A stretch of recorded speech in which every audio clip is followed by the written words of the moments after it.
searcher in the West with hopefully better internet this week. And we have tonight a very special guest, Sheriff of Riverside, Chad Bianco. Chad, how are you? Welcome to the show. I'm doing very good. Thank you. Happy to be here. Thanks for reaching out and looking forward to it.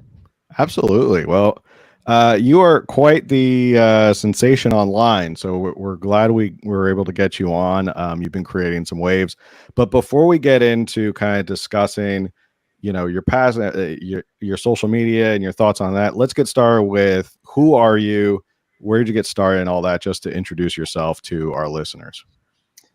Very good. My name is Chad Bianco. I'm the Sheriff of Riverside County, Southern California. I not only am I the sheriff, I am the coroner, the public administrator, and we're a very large agency. We're the second largest sheriff's office in the state after Los Angeles. We've got about 4,200 employees, operating budget of $1.1-ish billion. Fairly large agency. I think overall nationwide, overall sheriff and police, we're right around number 20, between 19 and 21, depending on the month in size-wise. So we're rather large. I've been the sheriff of Riverside County since 2018, the November 2018 election, and I've worked for the Riverside County Sheriff's Office since 1993. So I'm in my 31st year, and I'm in year number 5 as the sheriff. And just so people are aware, sheriff is an elected position, correct? Absolutely. So in the state of California, we are elected. It's like that in most parts of the country, but there are some states that do not have elected sheriffs. But for here, we are elected. We're the highest for each of our respective counties. We're the highest elected official in the county. We're not broken down by districts or regions or anything like that. It's all one. The entire county is who votes. So it's I mean, I don't want to say I'm better than anybody else, but certainly between me and the district attorney, we're elected by everyone in the entire county. So, and again, we like to say on our show how much local elections matter, and that sheriff is one position that I don't think people realize is elected and how important that is. And there's positions like police chief so I live in San Diego. The police chief is picked by the mayor, who you elect. Maybe can you touch upon what the difference is in how you approach your job because you're elected? Yeah, absolutely. So the sheriff is listed or is named in the Constitution of California. So I'm a constitutionally elected officer. And the difference between sheriff and police is just kind of how you laid it out there. A police chief is appointed by either a mayor, a city council, a city manager, or sometimes a combination or some type of variation of those. But it's certainly an appointed at-will position. So the difference is my election is every 4 years, and I'm voted in by the people on what they feel should be the direction or who they feel would be leading law enforcement in that county in the direction that they would hope. And the major difference is that election and that appointment. So I answer only to the voters. I don't answer to the governor, the board of supervisors, even the president. I mean, I don't answer to anyone other than the voters of Riverside County. And so major difference of just how that works is, unfortunately for now, where we are as a society, everything is about politics, and a police chief really is at the whim of politicians. And if he does something it doesn't really matter if it's the right thing to do for public safety. If the politicians decide they don't want something done and he does the right thing and does it anyway, he has that potential of being fired on the spot. And I mean, obviously, and now without a job. That can't happen to me. It's my job every day to do what I feel is right by law and order for the residents of Riverside County, serving them the best. And politics aside, I don't care about politics. And it's right and wrong. It's abiding by the laws, and it's how I feel I could best serve our residents, not only really in laws, but being a constitutional officer, I am there to safeguard their constitutional rights as well as their public safety. So let's kind of go down that road a little bit, because you've been sheriff since 2018.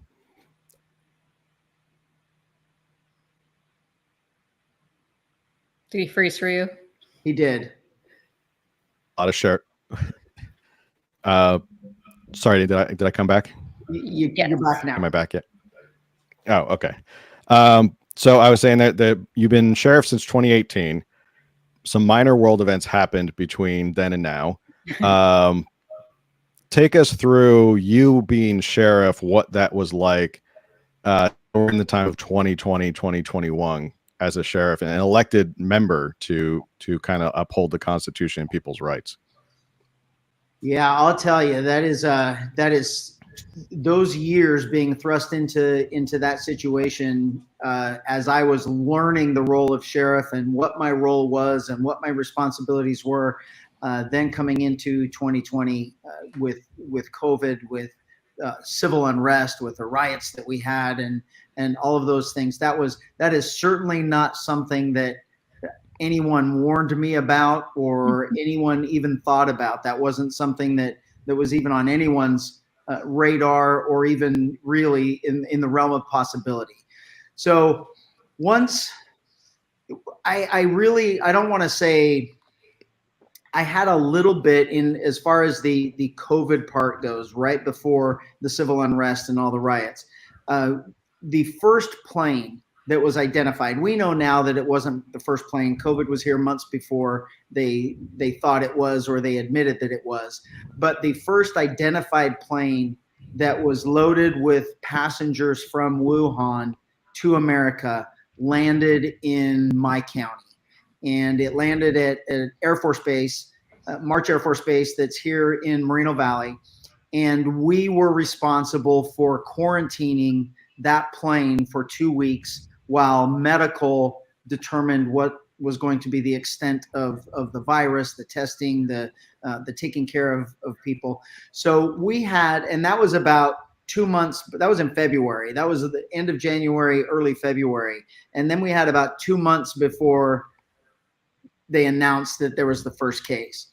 So we knew that the potential of it being bad was, it could be bad. All of the warnings, I mean, the original warnings were 40% of the population is going to die, and how bad everything was going to be.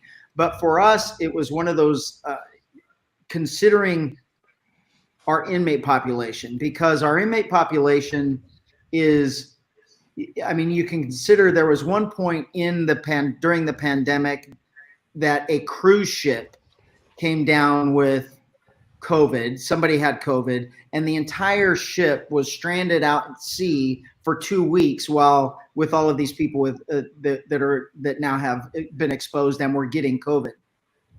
Before all of that happened, we realized that a jail is basically a cruise ship. A jail is completely isolated. The air system is all circulatory through filters, everything else, but nothing, you have to bring everything in, nothing goes out. And so we really had to be concerned about our inmates, which we were. And we had plans in place for if things broke out bad, and how we were going to manage inmate population if they were all sick or if we couldn't get into them. So as we're dealing through that and working through that, and I got to tell you, from my perspective, that's, I guess, in hindsight now, because you know nothing about me, but in my personal being, I'm not a very outgoing person, into where I don't want anybody knowing about my personal life. I'm not very, it's like, oh yeah, hey, whatever, you know, it's all good, but I'm very private. And so I don't necessarily want the limelight. I think it was forced onto me because of all of this, and particularly because of COVID. There were several weeks, maybe even a month or so, of these meetings, of these daily meetings, of certainly weekly meetings, and then subcommittee meetings and everything else about how we were going to handle COVID. And I got to be really honest with you, I was getting very frustrated as the weeks were moving on, because we were being told so many contradicting things and different information that was completely opposite of what they were telling us before. And when I questioned that from our medical world, from our medical experts, I was basically attacked that, you know, you don't know what you're talking about. This is our world. We know what's best for everybody, and this is what's going to have to happen. And so then they started talking about, you know, the lockdowns and locking people in their homes and arresting them if they came out of their homes and shutting down everyone's business and the church closures and everything else. That's before it really happened. And I was very vocal in these meetings about, that's the wrong thing to do. We can't do that. We're in America, and you can't stop people from doing those things. And I really was pushed aside. They didn't want to hear from me anymore. I was told at one point, you can stop coming to these meetings. We know what you feel. We know what you're going to say. There's no sense in you coming here and just saying it every time. So I didn't go anymore. I had no intention of going anymore. And then came the lockdowns, and it was okay for a week. I really did think it was okay for a week. We'll all stay home. Everything will be better. We'll get over it and it's fine. Then it went to 2 weeks. Then it went to 3 weeks. Then it was more. And we had a board meeting one day talking about closing everything, churches and all of that. And I honestly, I just had enough. I left home. I told my wife what I was going to say. She said, no, you can't do that. I don't want to say she threatened me, but she highly suggested that I did not go to the board and say that. But I watched it online. I was listening to what they were saying. I could tell that they were going down that path of a complete lockdown, and I couldn't take it anymore. And I went to the board meeting. I voiced my concerns. I told them that that from a law enforcement perspective, I would never arrest anyone for coming outside their home or for not wearing a mask or for not closing their business. And there were many things that went into that. It wasn't just, I wasn't going to defy anything. I didn't believe, based on what they were telling us on the legal reasons why they could do it, it didn't fit. It didn't meet those requirements of taking away someone's liberties and their freedoms and all of those things. It's like, that doesn't even make sense. What you're telling me does not, you've stretched the statute to meet your agenda, and you can't violate somebody's rights like that. And then just the fact that all during this time they can't force, but it was very highly suggested that all inmates be released, because they knew that internally in that closed environment, they were probably all going to get exposed.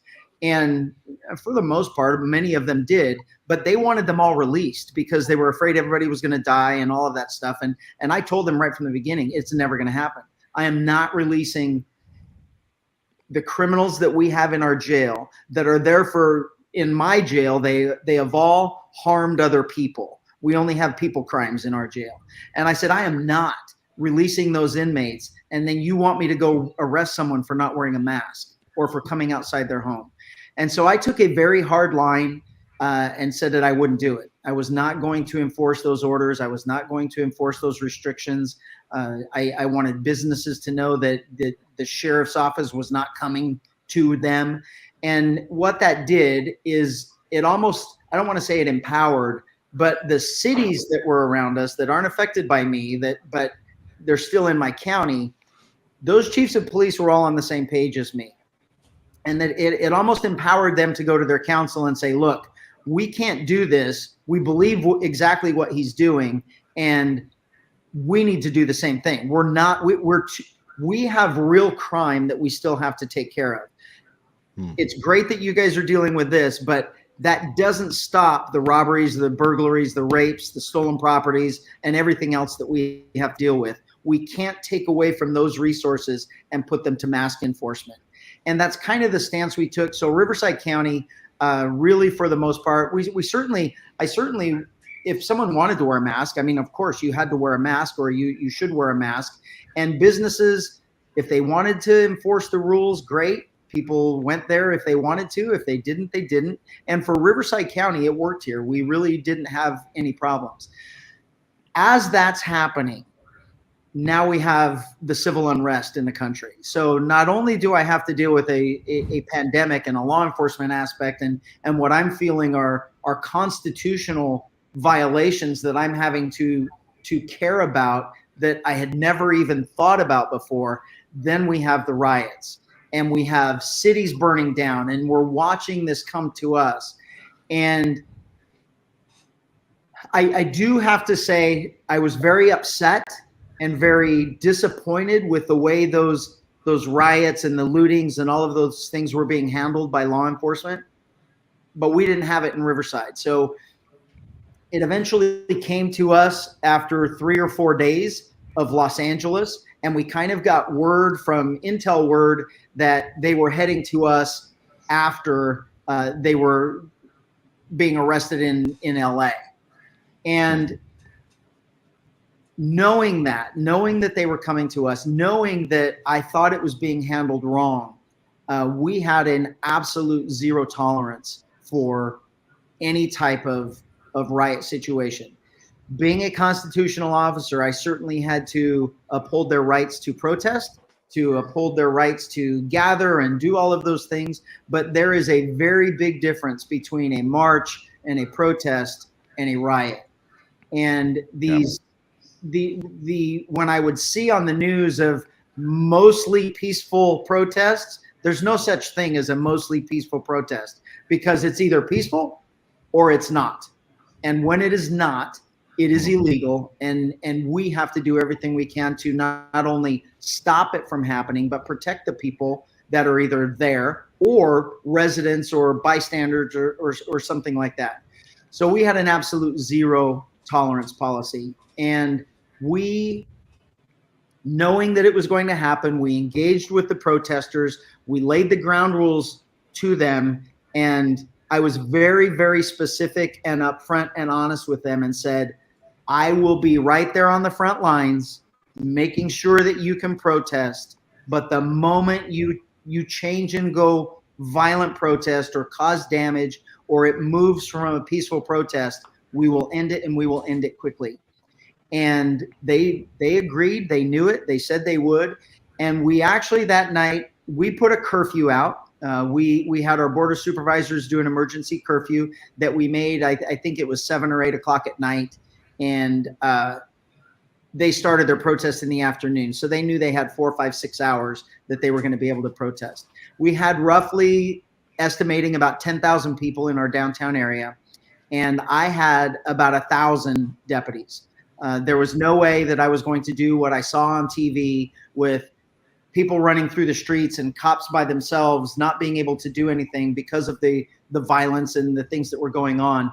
We were going to make sure that we handled it, and we handled it correctly. And sure enough, we actually allowed them to go past the curfew because they were behaving. It was just a normal protest. And then at one point, I remember seeing something flying through the sky, and a water bottle that was frozen ended up hitting right next to one of my deputies. And as that slow motion thing was coming through the crowd, you could just feel the tension on their side change. Then the protest went to yelling, and then more items started flying. And immediately we gave the order to disperse and proceeded to disperse them. It took us about 20 minutes, maybe 30, no more than 30. And we had our entire 14 square block area of downtown vacated. They had all dispersed. Most of them had all left, either in cars or were walking or whatever the case may be. We only had one building damaged. It was not looted. They just broke a window, but they were prevented by other law enforcement that was there from going inside. We had no damage to buildings, no damages to businesses, and there was not one single person hurt. There was not an injury by law enforcement, and there was not an injury that was reported to us from anyone that was in the crowd. And they never came back.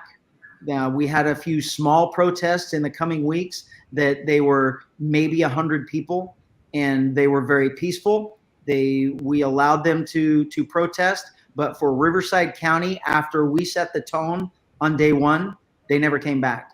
And their social media groups that we followed, that we were getting intel from, they were all talking about it. We're not going back to Riverside County. We'll go to LA. We'll go to other places because we're being allowed to proceed, and they don't mess around in Riverside. And we were happy about that. That was our goal. And for the last several years, we've had some protests even coming up into what we're seeing now with Israel and Hamas and Palestine and everything else. But those protests are extremely small. Even on our college, on our UCR we have here in Riverside, University of California, Riverside, they had a very small protest, but they 100% knew that we were there, and they were extremely peaceful. They were there for a couple of days. Chancellor told them it was time to go, and they left. And we like that. We want them to be able to protest. We don't want the violence. We don't want any of those things. And consistently from law enforcement and even from the university and from city leaders, they all attribute it back to that 2020. We set the tone, and that was that. I will take the credit for it. You know, I had to work with CHP, and I had to work with our local Riverside Police Department. They were fully on board, and we were all able to do that together. But I made it very clear to them I wanted them helping me, but I was doing it with or without them, and we weren't going to put up with what was going on in the rest of the state and the rest of the country. So my first year in office was a drinking from a fire hose of trying to learn everything. What's my role? Who is the sheriff? What does the sheriff do? The second year was COVID disaster and civil unrest. And I will tell you that year number 3, it could have, I don't care what happened in year 3. I don't even remember, because it was just normal business. It was the things you do every day. It was not the daily drama and the daily uncertainty and unknown, the politics that was 2020 and some of 2021.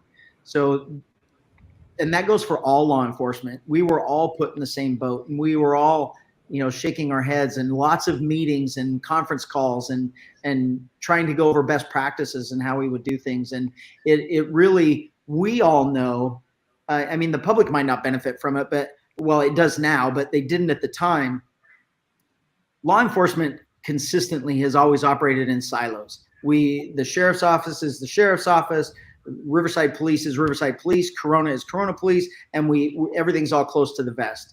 And because all of that happened, and because we had to have those relationships, even with our partners in San Bernardino County, we completely knocked those things down. And then discussions throughout the rest of the state, we operate differently now. It's not something we wish we would have went through, but we certainly know that when we came out the other end, we are better serving the public, because we realized those barriers were obstacles, and we are much better servants of the public when we don't care that we're independent law enforcement. We're all the same thing. Mm-hmm. Well, there's a lot I want to touch upon in that, because there's a lot we can discuss and break down, but there is a question from our chat online. Are you okay to take in a question? Okay. It's not a gotcha question. It's a good question. Oh, no. I like it says, once in a while. It says, Sheriff, what are your thoughts on the unconstitutional Prop A that residents in LA County voted in favor for, the prop that allows the Board of Supervisors to remove a sheriff from office? And for anyone else who's watching, if you have a question for Chad, please put it in the chat, and we'll fire away. Yeah, that was it. That was an absolutely horrible thing to do and to go through. And we watched it happening, because they were trying to do it in the state. They were trying to pass a law to make all sheriffs, to take the voting away from everyone in the counties across the state, and make those sheriffs appointed by the board. And I get joked with all the time that I can't remember the bill number, the assembly bill number, but they used to just call it the Bianco law, because they knew that because I was that vocal front, because I was that person going against the governor, not blindly doing what I'm told, by the governor, and being the muscle for his agenda, they tried legally through the legislature to make it so statewide we were no longer a constitutionally elected office. We were an appointed office. And that's strictly so they could have political control. I hope everybody listening or watching can see the benefit of having an elected official that you can unelect, rather than an appointed person that has to be worried about whether somebody's having a bad day or whatever political side they're on, putting those muscles or flexing that muscle or putting that thumb and forcing them to do something they didn't want to do or that they shouldn't do, that is a political motive rather than a legal or a right motive. And so that failed. It failed miserably because we were very vocal about it and we were calling them out on what they were doing. And they moved it to just Los Angeles, kind of knowing that it would be easier to do in Los Angeles because of all the drama that was going on and because of the voter base that they had, that they could turn against the sheriff and paint him out to be this bad person and then get that vote to get that to pass. And then their ultimate goal is, oh, look, you can do it in LA. Now we're going to come forward with the bill again and say, hey, we're just going to make the rest of the state like Los Angeles. And they tried the next year and we shot it down again. We were able to get that bill stopped before it was able to be voted on. And we know they'll bring it back. But people have to absolutely realize, and I'm not talking about the power of the sheriff. I'm talking about the power of the people, the power of the residents of that county to control the law enforcement in their area, whether it's their city, the city of Los Angeles, or the county of Los Angeles, or the county of Riverside. It is up to the people who that's how we were designed. That's how this country was made great, by having people that you can elect into positions of authority that you want certain things to happen. And it's by far better. You can see just really during the COVID thing, there were a lot of police agencies, police chiefs, and this is where I had my heartache with a lot of them, is they did things that they knew was ethically wrong for them to do. And while it was right, whether they could do it or not doesn't mean it's right. Just because it's right because the governor said it was, doesn't really mean it's right. And so when those police officers or police chiefs were pressured by their city council or by their mayor or by a city manager, threatening them with their job to do something that they knew that they shouldn't do, there's something really wrong with that, especially when it comes to law enforcement. And I'll give an example, and my wife doesn't like me talking about this, but I believe it's a perfect example of where an elected official is more important than a appointed official for law enforcement. And I'll take you back to Jim Crow laws. And I wish I had been the sheriff, an elected sheriff during that time of segregation and laws that were obviously, we all know, and we can look back and say they knew it at the time, that they were violating people's constitutional rights because of the color of their skin. Everyone knew they were racist. I wish I would have been there at that time, because in those places and those times, those were appointed law enforcement officers that were being pressured by politics to enforce those laws. And if they had someone that was represented, that was a representative of the people, that was doing the right thing by the people, I believe and I hope, I know I would, but I hope there would be many others and there at the time that would have stood up and said, these are absolutely wrong. We're not enforcing those laws, because anyone with common sense can see it's unconstitutional.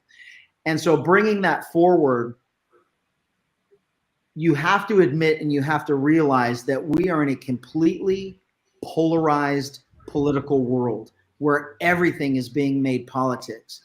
And whether you like me or not, or whether you believe I'm right or too far right or middle or somewhat moderate left, whatever it is you believe, doesn't really matter.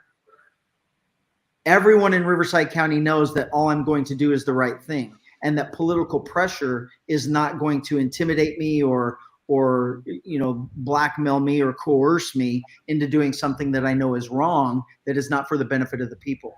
And Los Angeles lost that. Now, every place in the state, if I do something illegal, I can be removed from office. I mean, that's just a gimme. Anyone can. We can remove any elected official can be removed for illegal behavior. The problem with what they did and what they want in the state is they with a 4/5 vote. If you're not liked by 4/5 of the vote, then they can unelect you for whatever reason they deem necessary.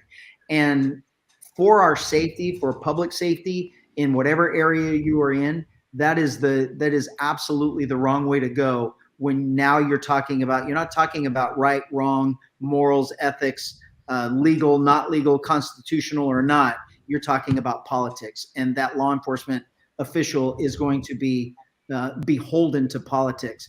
That's not what we were designed for. That's not the part we play in the trifecta that makes up the government of a constitution, and it's completely wrong. Did we lose Phil again? We must have. I think people need to realize. Wait, did I come back? You were frozen for just a second, but did I come back? Yes. It's always right when I first start talking. I'm like, it's like the computer knows. Yeah, I think to your point, it's different when you're appointed by a politician and you're a bureaucrat, and you have to play that political game of, oh, I got to appease this person. I got, if I want to keep my job and keep moving up the ladder, the only people you have to appease are the other bureaucrats. And then it gets into this entrenchment of, well, did anybody elect this bureaucrat? But for you, it's, if people don't like you as an elected official, the recourse is, well,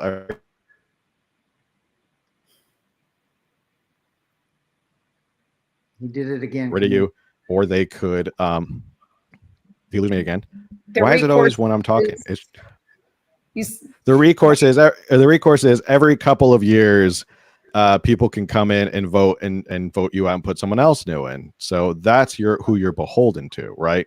Right. And honestly, that really is how it should be. I mean, there's the politicians that were trying to make this happen.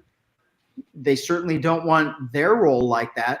I mean, they don't want the Governor Newsom, Mr. Ego and Mr. Narcissist is certainly not going to allow an appointed board or an elected board to remove him. Right. But yet it was just the sheriff, but not a city council member, not a governor, not a lieutenant governor, not anybody else that's in any form of government, none of our legislators. It's only that person at the time that was defying their political agenda. And everyone saw through it. It was easy to see through. I mean, we believe in protecting democracy as long as we agree with that democracy, right? And we saw that today with the Supreme Court decision. I mean, it's on full display. Gavin Newsom doesn't want you voting on certain things. We saw him push to get rid of this tax initiative, and now he's pushing behind closed doors to get rid of the ballot initiative that would reform Prop 47. And I know you have a lot of thoughts on that. So what are your thoughts on the ballot measure that we're all going to be voting on to reform Prop 47? Yeah, I've got tons of them. I will try and keep it brief because I need to be concise for everybody that's listening. We don't know what proposition number this is going to be yet. It hasn't been assigned, but we know it's called the Homelessness, the Drug Addiction, and Theft Reduction Act. That name has been applied already, so we know it's called that, which is good. That's a good thing. Everyone has to absolutely know this must pass. Almost 80% of the state of California multiple polling, 80% consistently want Prop 47 repealed or drastically changed. And this is going to be the proposition that does it. The legislature cannot do it. The governor even today said that the legislature could make fixes. That is an absolute dishonest statement, and he knows it's dishonest because Prop 47 was put in place by the voters, and it can only be changed by the voters. So Prop 47 must be fixed by us passing this proposition in November. And here comes the problem.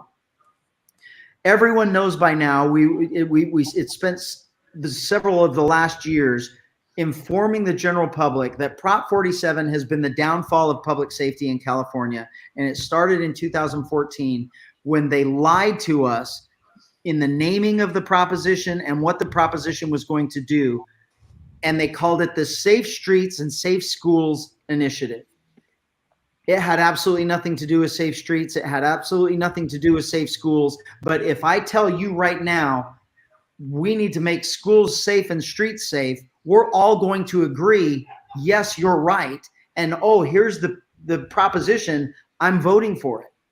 That's what happened in 2014. They absolutely lied to us and misled us into passing Prop 47, knowing that voters had to unapprove it in the future. It couldn't be changed. And so fast forward to now, in 2020, we had a ballot on, or we had the similar instance where we had a proposition that was going to make substantial changes to 47, almost repeal 47, and we got it on the ballot. And when it ended up being named and the wording that they put on there, when I saw it, when I got my ballot and I read my ballot, I'm like, we're done. There's no way this thing passes. It should have passed, and it was shot down. I knew it was not going to pass when we got our mail-in ballots and my wife was filling out hers, and she said the name of the ballot or the initiative, and she's like, oh, that's a no. And I'm like, oh my gosh, stop. No, that is a yes. And she's like, well, it says right here it's going to do this. I'm like, I know, but that's not true. And so it was voted down. And so now fast forward to this year, we were successful in getting it on the ballot again. Luckily, we got a good name for it. It's not a deceiving name. It really is. It is concerning what we're talking about. Democratic leadership, including the governor, did not believe we were going to get enough signatures. They didn't think we had the money. They didn't think we had the ability to get it on the ballot because it had just failed. They were wrong. So as we're moving forward and it became obvious that we were going to pass it, and then we turn in all of these signatures and it's like, oh my gosh, we've got it. There's no way this is not going to be on the ballot. They had to come up with a plan to somehow get rid of it and somehow make it not pass.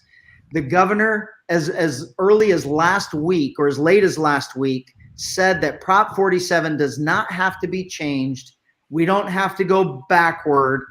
Well, we don't have to go backward. What we have to do is move forward from this horrible place that we are. And the only way we move forward is by getting rid of some of those provisions in Prop 47. So as we are going into November, the good thing about this year is a substantial portion of our legislators are up for re-election. Combine that with the state of California, the regular people of California, we all go to the grocery store. We all try and go out to dinner. We all try and go to businesses, open our businesses, take our kids to school, and we are being overrun with life in California being extremely violent. Theft is rampant. We're afraid of all of you can't go into a grocery store without being accosted by someone that's homeless. Businesses are being closed because of all the theft. We're in a horrible place in public safety. The legislature knows it. So they came up with a set of bills. I think there's 11 of them. And they call it's their package. And mind you, this is all Democrat. They don't want any Republican support. They want to tell California that the Democrats are going to fix the problem. And here's their crime and safety bills. There's a group of about 11 of them. They are extremely weak. They are very watered down, and they have no teeth in them at the end. But they sound good. They really do. And they are at least, you may have to arrest somebody 100 more times, but at least there's a potential of them having a consequence. So they got law enforcement to get behind them. And we endorsed all of those bills. It wasn't ideal, but we knew this was the best we were going to get. So we're like, we'll take anything we can. Now we pass the ballot. We're going to be with the initiative. It's approved. It's going to be on the ballot. And now they're panicked. because how are they going to get us to not vote for that? So this is what they came up with. They will pass this group of 11 bills, and they will do it in an emergency fashion.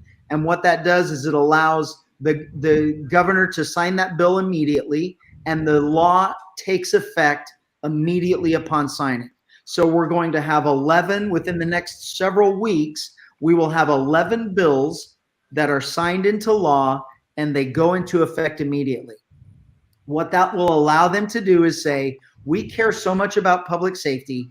We passed these 11 bills and we got it put into effect immediately. We're moving forward. Mm-hmm. Now we're coming up on that, on our election in November with the ballot measure for 47. And they have now inserted an amendment into all 11 of those bills that says if this ballot initiative, the Drug, Homelessness, and Theft Reduction Act, if that passes, all of these 11 bills will be automatically repealed. What that does is it allows the Attorney General to now go in and write the narrative in our ballot books that when we read it, and if you think about your ballot books, it says a vote for this would do this. A vote against this would do this. So what they're going to do is they're going to say a vote for this proposition would immediately repeal these 11 wonderful bills that we put in place to save California, and that's why you shouldn't vote for this proposition. It is extremely disingenuous. It is extremely unethical, immoral, and wrong, and they are absolutely lying to the people. The governor, Governor Newsom, Attorney General Bonta, the Senate Pro Tem, and the Speaker of the Assembly are absolutely lying to Californians in what they are doing with this, all out of an agenda-driven ideological outlook and push for Californians that is being really orchestrated and enabled by Prop 47. They don't want Prop 47 repealed or changed, and they are going to do everything they can to make sure that we vote the wrong way. What they did in 2014 to trick us into voting for Prop 47, they are going to attempt the same thing in November to trick us into not approving this ballot measure that will fix most of the aspects of Prop 47. Well, I guess we got lucky that they didn't name it like the Kill Puppies Initiative or something like that. Like it's sort of close. But with everything going on, do you see, I've been seeing Democratic politicians feeling the pressure, and I've been seeing several of them just starting to back away from these bills and saying, oh, I'm taking my name off it. I'm, like you said, to your point, a lot of them are up from re-election. So maybe they're going, this is a hot potato I don't really want.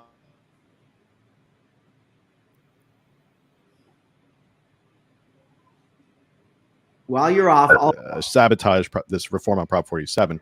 Yeah. Okay. We lost you for a little bit, but I know where you were going, and you're absolutely right in that we have to make this happen, and we can't fall victim to it again. We have to do everything we can to make sure we get the word out to the people of what they're supposed to vote for, how they should vote, and really how we're going to fix California. And you're exactly right that our legislature, some of them are even of those 11 bills. I know that there was at least one that the author pulled his bill rather than insert that language, that poison pill language that would have done that. He was like, there's no way, I'm not doing this. I'm not even going to have that a bill anymore because it's wrong. And some of them are coming out and saying it's wrong. And I can tell you that from my perspective of me being involved in Sacramento for the last several years and being extremely vocal, I am being approached now by Democrats, and they are running their bills by me first, saying, do you have a suggestion? Would you oppose this? Is this a good or bad thing for public safety? Do you have, if we could make you happy with an amendment, would you not oppose it? And Last year, the year before, that would have never happened. Never would that have happened. They had complete control, and they were thumbing their noses at us in law enforcement. They didn't ask us about anything. They didn't have to. They have complete control of everything.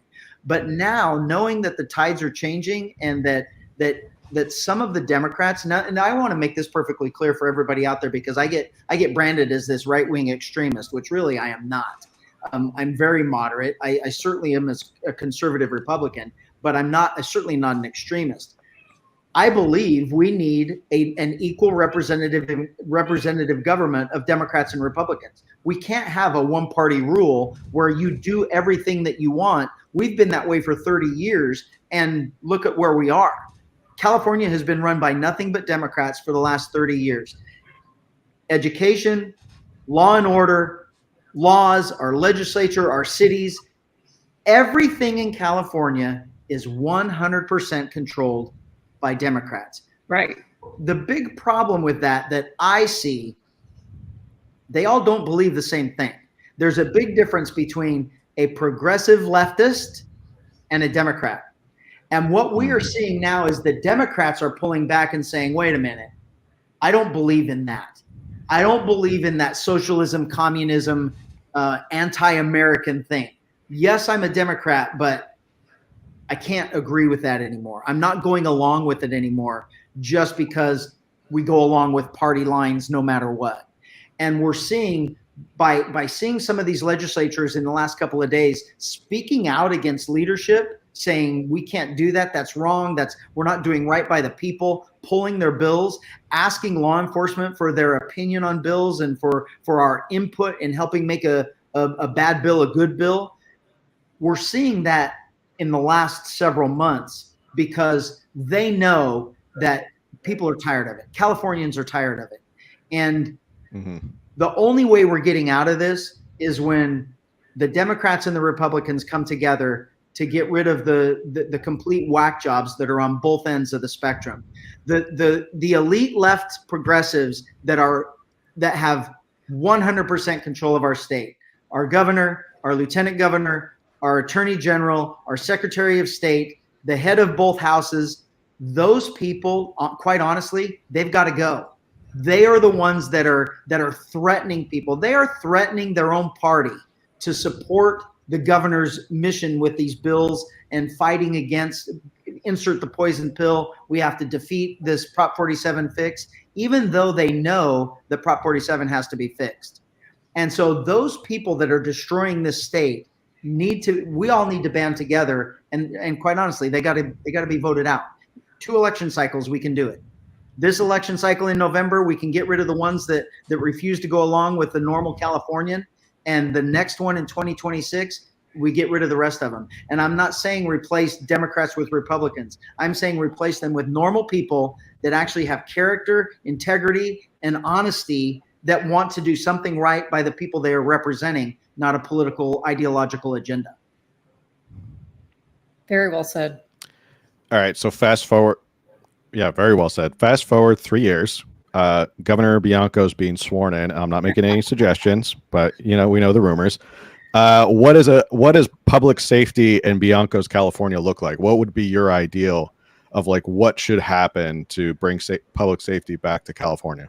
I know we can do it. I know we have to do it. And I will tell you this. There is a horrible consequence for going too far in one direction. And I got to be honest with you, what happened in our political system, we have gone way too far towards socialism. And my fear is that we are going, because of that pendulum swing, that it's going to go way too far the other way. In 2026, if I was the governor, I would ensure that pendulum did not go past what was healthy for a strong economy, for a strong California, for a strong public safety. Public safety has been in decline for 30 years. Whether you like the 3 strikes law or not, it worked. And people were actually, when you see a consequence from someone else, oh my gosh, that their 3rd strike and they really did go away for 25 years, it stopped people. It's like, okay, 2 is enough. And when you say 2, for the normal person, 2 is 2. But in the criminal world, 2 is like 20. It wasn't their second crime. It was their 100th crime. It was just, this is how they added up to the 2 bad ones or the 3 bad ones. So I know we have to dedicate more to public safety. Whether you like it or not, California has experienced a large population growth over the last 40 years, and our prison system has shrunk. Crime hasn't shrunk. Criminals don't shrink. And there's so much, this argument goes back and forth so easy, and there's so many intricacies in it. But everyone wants to compare ourselves, and you play with fear, and you say, you make up words like mass incarceration. There's absolutely no such thing. There is no such thing as mass incarceration. We didn't randomly round up random people and throw them in prisons. We had a major crime problem. We had mass crime, and we held people accountable, so we put them in jail. That's all that was going on. People like to say that the United States of America, the greatest country in the world, in the history of the world, has the most people in prison. Okay, well, who cares? We're also the only free country, real truly free country in the entire world. And when you compare us where there's 0 crime in the Middle East, there's no theft in the Middle East. There's tons of crime in California. Do you know why there's no theft in the Middle East? Because you get your hand cut off. There's a serious consequence for bad behavior in different countries. In the United States, when we take away the punishment, and I certainly would never advocate for corporal punishment, but when you take away a jail term or a prison term or the loss of freedom as a consequence for your bad behavior, there's no incentive to not do bad behavior. And and that's really what we've done. There has to be more prisons. We have to completely get rid of all of the bad things with Prop 47. All of our homeless issues that we have, stop calling them homeless. They're not homeless. They all had homes. They were kicked out of their homes because they're addicted to drugs, alcohol, and they were causing their families problems, and they kicked them out onto the streets. They have a drug-induced psychosis problem that we seriously need to address.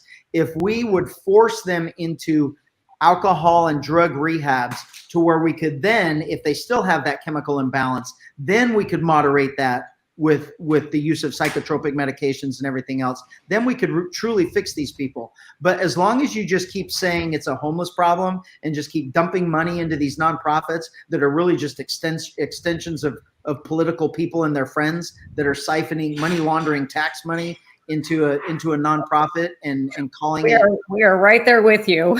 I know, thank you. I'm telling you, in that situation where I'm being sworn in, it's not just public safety. I truly am a believer that we are the greatest country in the world for a reason. And the last several decades, if not many decades, we've been in decline because we have allowed government, particularly California, New York, and now we're seeing our own federal government. We have allowed government to become too big, and they control our lives.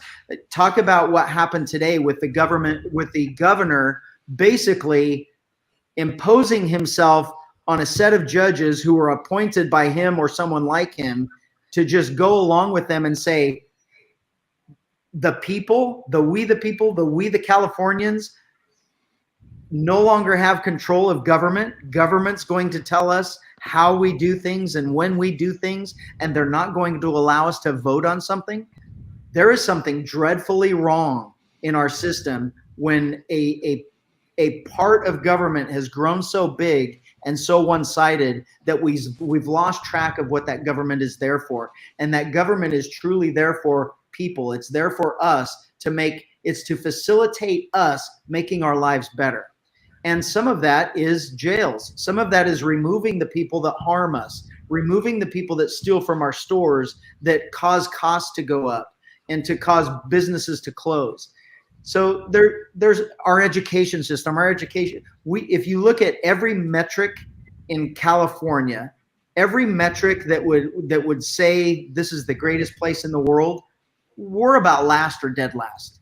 And if you look at all the things that, if you wanted to be the best in the world, these are the things you wouldn't do, or about number one or number two. And we've completely gone opposite of what we should be doing for our residents, for me and for you, on how we can better our lives and better our families' lives. And the rules, the restrictions, the regulations, and now just the complete government control, the weaponization of government, that is completely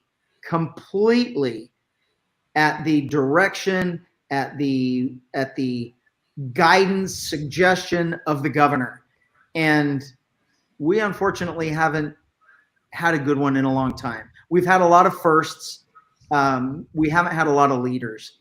And what this, I believe what California is absolutely dying for and in dire need of is an honest person with character, integrity, that isn't going to lie to them, that is really truly there for them, and not a political agenda, not a personal, I want to be president agenda.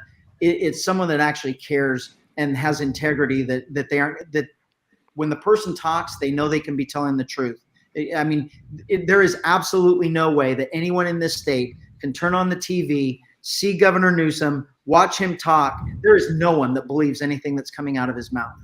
And it's very unfortunate that we've got to that spot. And I think people are dying for someone like them that they can just trust. Phil's frozen. We're coming up on an hour.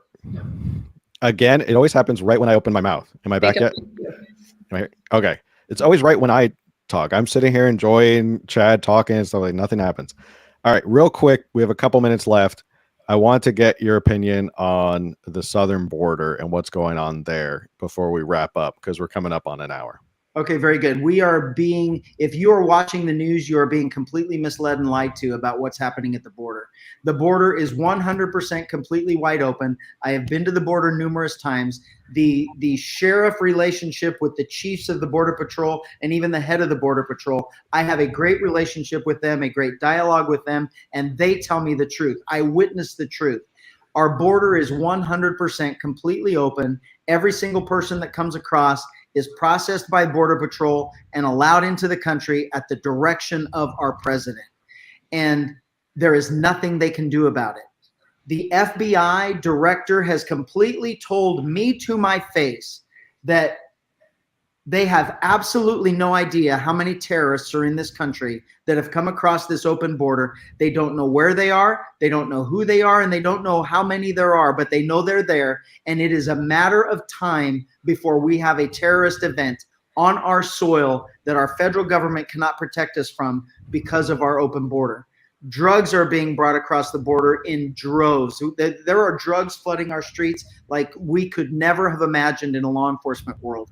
And we keep getting played on our emotions by the media and by our government officials saying that these people are coming here to better their lives. And they're these family units. There's no family units coming across the border. When the news goes out there and shows a newscast, they always show a kid and a woman. That doesn't happen. It's like they either pulled that from old footage or they're just cherry picking for days and days waiting for that perfect shot, because these are middle-aged men, young and middle-aged men from all different countries, from China, from Pakistan, from Uzbekistan, from all of the stands. Every country that has a stand at the end, that's where these people are coming from. Russia, China, North and South Africa. Very rarely are people from Mexico or Southern America, other than Venezuela and those types of things, coming across. It's people that are coming here to do us harm or coming to benefit from a free society. And we're seeing it with the rising crime, these homicides that have happened where these women were raped and murdered by illegal immigrants. Our border is our number one threat and concern right now. And everyone needs to absolutely realize that with a stroke of a pen, our president opened the border, and with a stroke of a pen, he could close it, and they choose not to. And you have to realize it's common sense now. If it doesn't make sense, it has to be on purpose. This is a purposeful opening of the border to allow all of these people in. And it seriously is our number one concern for crime, for drugs, for human trafficking, and for terrorism. And in the law enforcement world, we are very concerned about it. Well, I know we're coming up on the hour. I don't want to take up too much of your time. This was an amazing episode. I feel like we could talk for probably another 2 hours. And who knows, maybe we can have you on again when you do make a big announcement about something. And we can talk then. But open invitation if you ever want to come back, Chad. This was an incredible conversation.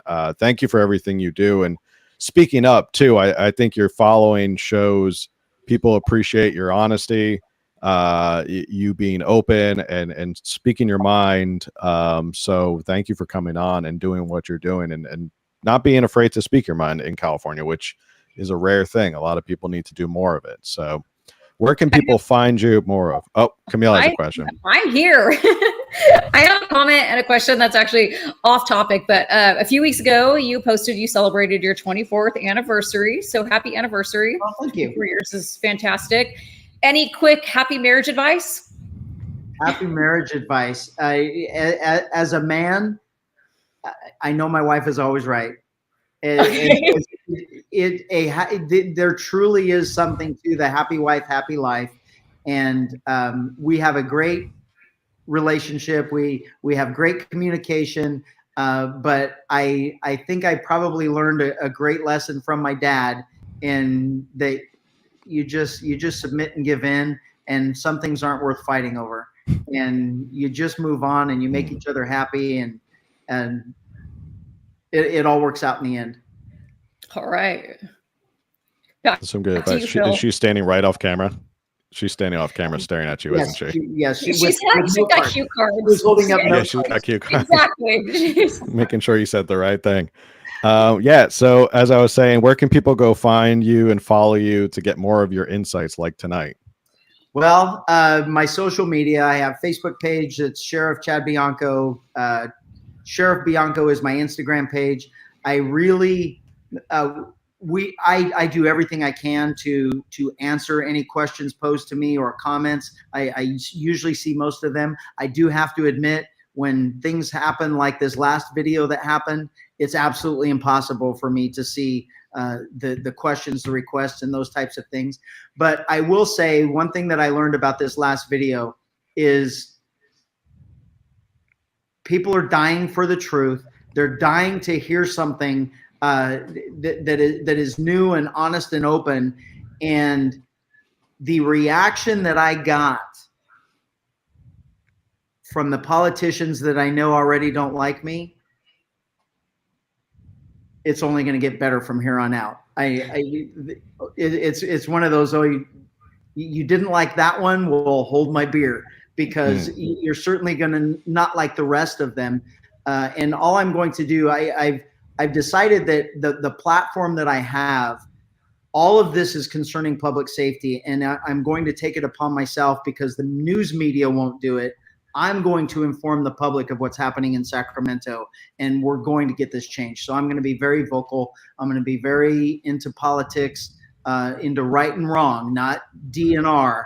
It's going to be what's right and wrong and what's best for California. And the vast majority of that will be on Facebook and Instagram. Awesome. Well, great.